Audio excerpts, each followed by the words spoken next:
mumpung masih ada waktu ya. Jadi ini cerita dulu. Ini sebenarnya harusnya masuk ketika ngomong Kaisar Akbar.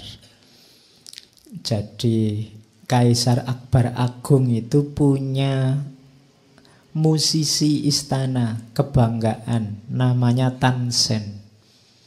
Jadi ini kayak musikusnya istana yang pokoknya dia ahli luar biasa sehingga dibanggakan banyak orang. Tan Sen ini kalau nyanyi, kalau di situ karena bahasa India, nyanyi dengan intonasi Megamala tentang awan mendung, orang itu merasa kayak ada awan mendung beneran.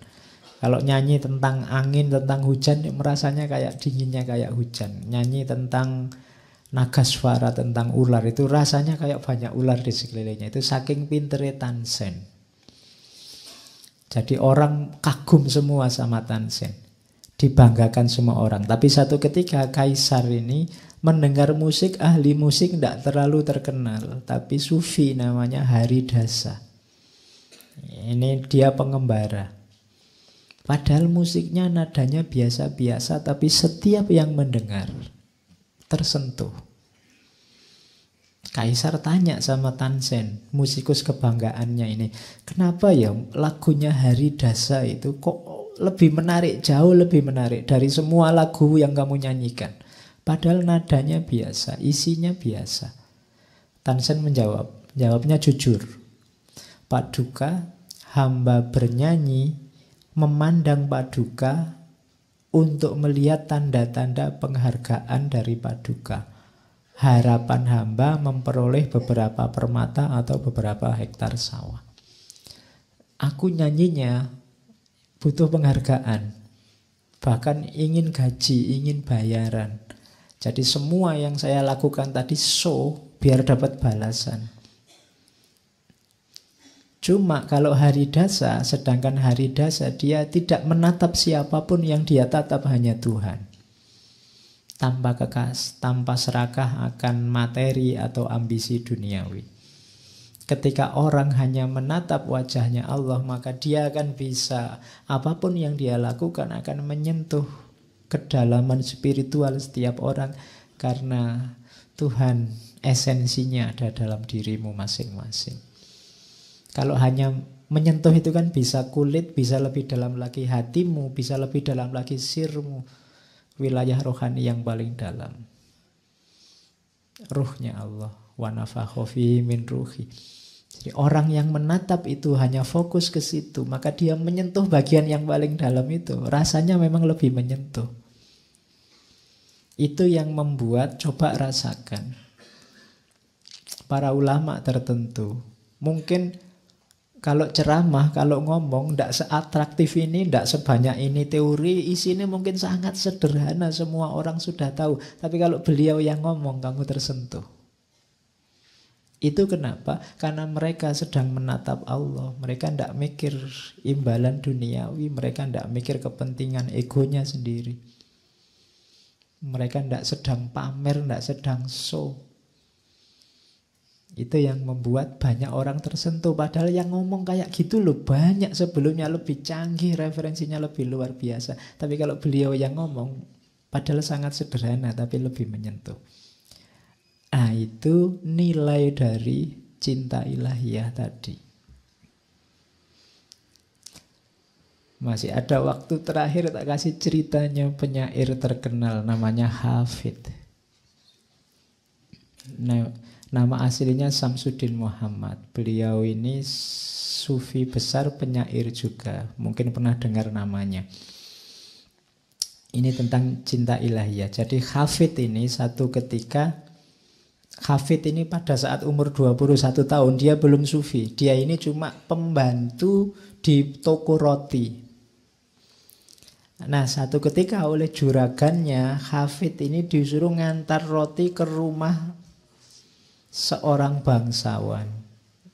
Nah, di rumah itu dia ketemu dengan putrinya bangsawan yang cantiknya luar biasa. Yo, biasalah ya kalau lihat perempuan cantik kan terus tertarik. Dan dia jatuh cinta sama perempuan itu. Waduh, kok ada perempuan cantiknya gitu. Dia terbayang-bayang terus. Nah, ya Hafid ini kan karena pinter, meskipun dia pelayan pembantu yang bikin roti, dia bikin banyak puisi. Nanti puisi-puisinya Hafid kan terkenal. Puisi-puisi cinta. Dan orang suka dengan puisi-puisinya Hafid nanti. Sehingga dia nanti dijuluki pujangga, dijuluki penyair. Meskipun nama aslinya Samsudin Muhammad. Nah, ya meskipun cintanya ini agak susah nyambung. Wong dia cuma pembantu toko roti, sementara yang ditaksir anaknya bangsawan. Yang cantik. Ceritanya Hafid ini hitam, pendek, jelek. Ya mungkin kalian lebih ganteng kalau dilihat pakai sedotan. Oke. Terus, nah, sampai Hafid ini wah ndak bisa ini jatuh cinta ini, tapi kok ndak mungkin. Akhirnya dia tirakat. Saya ndak tahu ada gak di sini yang pernah tirakatan ya. 40 hari 40 malam tirakatan dia. Ya mungkin dibaca wirid apa gitu. Di surat Yusuf tadi kan banyak ayat-ayat yang biasanya dipakai tirakatan untuk menjatuhkan hatinya perempuan. Oke, ya nanti boleh tanya kalau ada yang butuh. Nah, Hafid ini tirakat 40 hari 40 malam karena dia yakin kalau sudah tirakat ini mesti dikabulkan. Dan benar. Di malam ke-40 malaikat datang ke hadapan Hafid. Malaikat ini siap, kamu ingin apa saja aku kabulkan. Termasuk kalau hanya sekedar membuat perempuan itu jatuh cinta padamu. Tapi Hafid ini terpesona oleh kehadiran malaikat ini. Betapa indahnya malaikat ini. Kalau utusannya saja seindah ini, apalagi yang mengutus. Jadi kehadiran malaikat membuat Hafid lupa dengan misinya. Jadi waktu malaikatnya tanya, Hafid kamu butuh apa? Apa yang kamu inginkan? Hafid bilang, aku ingin Tuhan. Aku ingin Allah. Tidak jadi ingin perempuan. Akhirnya oleh malaikat, ya Jibril saat itu yang datang, Hafid ditunjukkan datanglah ke guru sufi di Siraj, namanya Muhammad At-Tor. Guru sufi ini pekerjaannya tukang membuat parfum. Dan nanti belajar dari guru itu nanti Hafid jadi sufi besar. Jadi cinta pada dunia, cinta pada perempuan, jatuh cinta pada lawan jenis yang kalau ditarik lebih jauh, kalau dasarnya memang tadi kecantikan, Allah lah yang paling cantik. Melihat malaikatnya saja Hafid terpesona. Maka Hafid bilang, kalau begitu saya revisi permohonannya. Ya, ndak tanggung-tanggung sekarang aku jatuh cinta sama Allah, aku minta Allah. Dan oleh Jibril diarahkan, oke, kalau gitu datangi guru sufi ini, bergurulah ke beliau. Jadilah nanti Hafid sufi besar.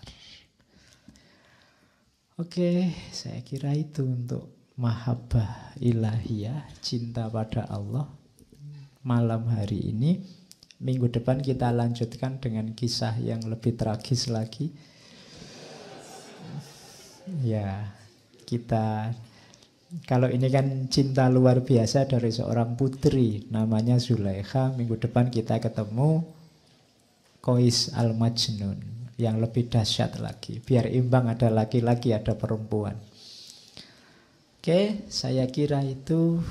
Ketemu lagi minggu depan insya Allah. Wallahul muwafiq, wallahu a'lam bissawab. Wassalamualaikum warahmatullahi wabarakatuh.